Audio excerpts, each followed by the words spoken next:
Oke, assalamualaikum warahmatullahi wabarakatuh. Welcome back to my channel.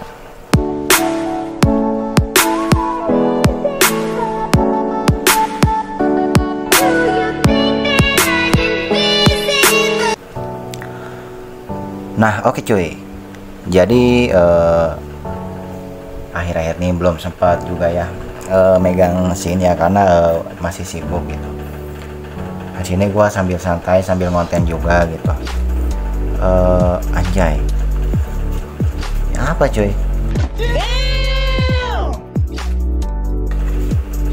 Wah, ini salah satu tips biar motor nggak cepat ngejim, biar nggak cepet jebol cuy. Jangan ditiru nih cuy. Oke, dari skip dulu ya. Oke, lanjut sambil kita bercerita-cerita ya. Ini gua sambil masih ngerekap spare part gitu, karena mau balas Shopee juga belum sempet gitu, pelan-pelan ya cuy ya. Nah, kita ketika bicara stroke up dan bore up itu nggak ada habisnya cuy gitu. Seperti halnya banyak yang komentar gitu, masalah bore up sekian, stroke up sekian itu awet enggak gitu loh. Nah, cuman di sini selalu gua jelasin. Nah, dari penjelasan gua itu gua ngambil dari pengalaman sendiri ya cuy ya, karena asumsi atau ilmu mekaniknya itu berbeda-beda cuy, dari mekanik ke mekanik lainnya gitu. Jadi nggak sama gitulah, walau tujuannya itu sama cuy, membuat customernya puas gitu loh. Nah, ketika bicara masalah awet enggaknya masalah bore up atau stroke up dengan jumlah yang tak terbatas, contoh seperti yang tadi langkah 70 piston 68 langkah 68 piston 70, itu bisa aja aman cuy buat harian bukan buat touring ya. Nah, tapi dengan digaris bawahi cuy, bahwa kita menggarap motor yang lebih ekstrim dari standar. Contoh kan model Mio piston standar 50 mili, untuk langkah standar dia 58 ya, 57,9, anggap 58.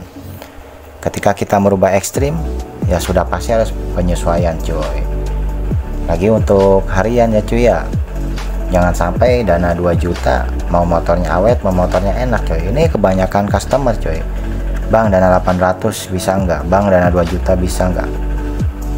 Nah, ini sebenarnya awal kegagalan dari mekanik ngegarap mesin cuy gitu. Ini versi penjelasan gua ya cuy ya, karena gua mengambil dari pengalaman gitu. Nah, jadi banyak faktor juga cuy dari spare part kalau mau awet, itu modal utamanya gitu. Contoh di halnya di blok piston aja, kayak model piston Seher itu paling minim habis 3 juta sampai 4 jutaan, itu hanya untuk di blok, itu untuk sekali riset.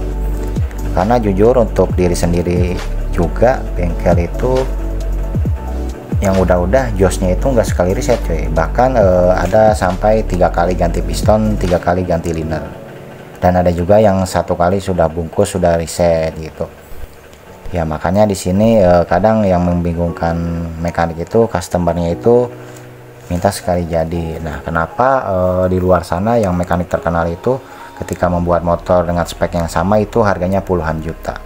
Jadi di angka itu ketika motor trouble, dari uang itu juga kita bisa riset dengan membeli barang yang baru, seperti itu sih coy. Jadi bahasanya biaya risetnya yang mahal gitu. Nah, masalah awet enggaknya juga bukan berarti spek kecil itu bisa lebih awet, spek gede nggak awet. Tergantung yang masang, tergantung mekaniknya juga gitu ya. Jadi pada intinya ketika mekaniknya sudah maksimal tapi pendanaannya kurang, dananya kurang, ya sama aja cuy, banyak kendala gitu. Jadi perlu diperhatikan juga faktor lainnya gitu loh. Makanya untuk bore up full nih seperti Mio kelas 200 sampai 250 cc itu minimal untuk mesin aja bisa kena 11 jutaan ya cuy ya, untuk kelas harian gitu.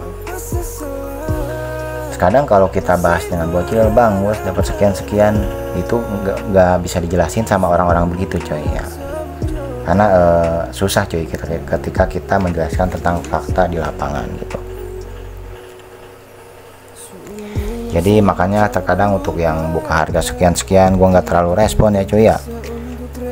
bingung gitu ngeresponnya gitu.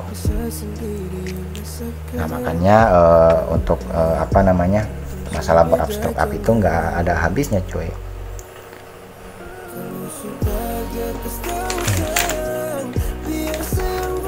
Apalagi bahas masalah crack as lembaran gitu. Nah jadi sebenarnya itu yang udah gua konten-kontenin itu sebenarnya ya emang faktanya di lapangan coy. Jadi bukan masalah teori.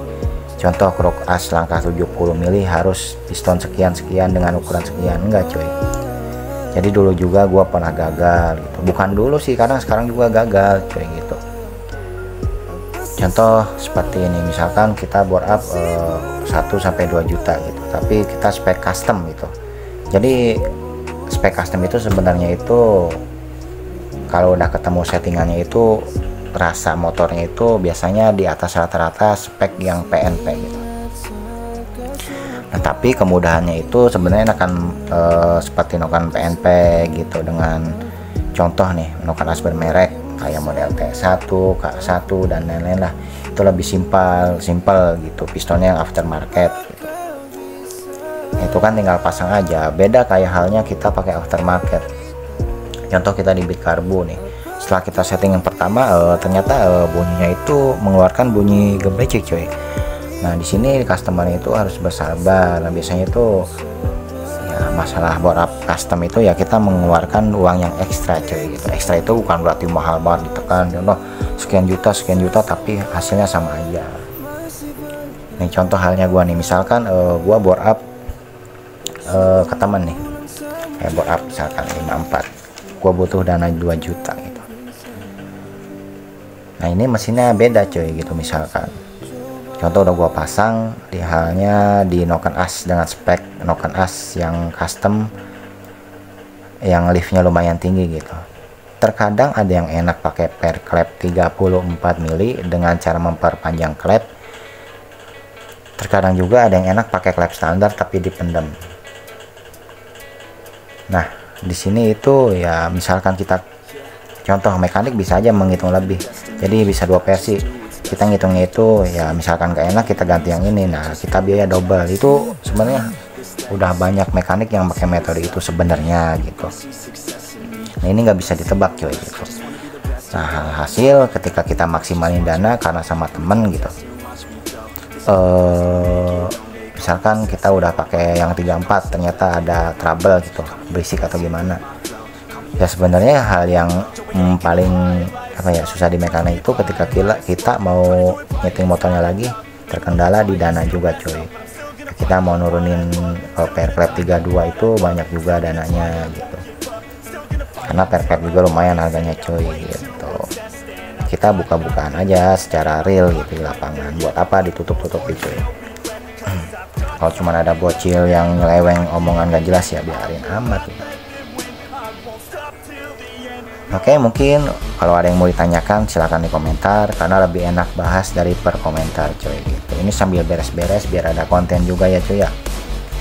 Jadi pengennya itu ini sebenarnya gua pengen beli rak apa sih kayak model gimana etalase ya coy ya. Ini tuh barang-barang jualan gua coy, karena kedepannya itu gua pengen banget ini coy apa namanya buka toko spare part gitu, tapi dengan harga yang miring coy. Jadi ya hitung-hitung atau sedekah juga, membantu juga. Contoh halnya gitu, misalkan kayak busi motor gitu yang harganya di luar 15-20 ribu, gue pengen jualnya 10 ribu gitu ya. Mereka harga mahal wajar karena nyewa toko, gue kan banyaknya online gitu juga di rumah sendiri. Jadi hitung-hitung kan nolong orang, beda 10 ribu juga kan lumayan coy, bisa beli bensin 1 liter di pom gitu. Kayak halnya piston di luar, contoh dengan barangnya sama, contoh misalkan harga di luar 150, gue bisa jual dengan harga 120 gitu kan, miring coy. Nah, makanya bantu supportnya coy gitu. Jadi contoh semua spare part, kalau masalah apa namanya penampung apa sih bahasanya ya, tempat belanjanya gue udah ada gitu, mau barang ori mau non ori itu sudah ada, tinggal kita cari modalnya aja coy. Ya doain aja biar dalam waktu cepat terlaksana cuy, biar kalian dipermudah kalau nyari spare part gitu. Dan keunggulannya ya, karena bukan kita merasa sombong ya cuy ya, kita udah tahu lah peruntukan motor gitu, jadi nggak susah. Misalkan contoh bang mau piston ini enaknya pakai piston tipe apa, kita merekomendasikan barang gitu. Masalah awet enggaknya kembali lagi ke yang pasang, ke yang garap gitu. Ketika sudah order dimaksimalkan lagi yang pasang sama yang garapnya gitu, jangan order di orang komplainnya di gua. Hanya kayak gitu, bukan gua nggak rugian gitu, padahal udah sering dibahas. Oke, mungkin itu aja untuk konten kali ini ya. Yang mau ditanyakan seperti tadi di kolom komentar. Sekian dulu, wassalamualaikum warahmatullahi wabarakatuh.